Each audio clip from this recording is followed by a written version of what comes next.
客家风情 Learn about another voice and culture of Taiwan with We Love Hakka. 现在就让我们加入客家风情，一起发现客家之美。前後左右總前鋒，南浦綠隊嘅名嘅，要將元帥擺成優藝嘅匾字，一個淺朝客家人為到保養美圖，設計節目應用卷演變來嘅。到今綠隊和當年舉辦運動會，經驗鮮明嘅綜藝精神，也做在本民眾鍛鍊身體同聯絡感情。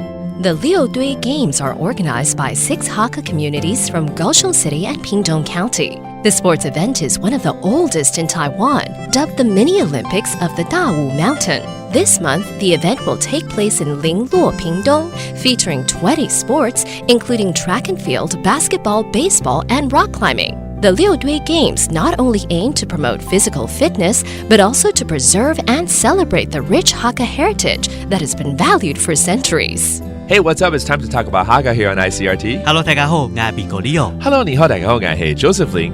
一聽 Leo 講前後左右中先鋒，就知道你在講六堆，對，沒錯。而且好像最近是不是在辦什麼運動會啊？對，大武山下的小奧運，六堆運動會啦，六堆 Hakka Games。對。那既然叫 Hakka Games，就是說跟客家文化還是一些典故有關的一些賽事嗎？是這樣嗎？對啊。其實六堆早年有這個軍事的用途嘛，那到現在呢，它其實有很大的作用就是希望能夠將客家子弟團結在一起，而且能夠鍛鍊體魄。所以呢，它裡面有一些傳統的一些比賽啦，比如說像什麼客莊的遊戰啊，我記得以前有一個比賽項目叫做撿拋賞，就是要用那個鞭炮丟進那個炮城裡頭，就對，像是我們的軍事訓練裡頭的手榴彈投擲就是看誰比較準這樣子。那還有像什麼傳統博弈啦、攀岩啦，像這些項目都是比技術挑戰體能，而且還要動腦筋的活動。沒錯，這其實跟奧運的精神也是蠻像的，就不想要有國家跟國家之間的戰爭，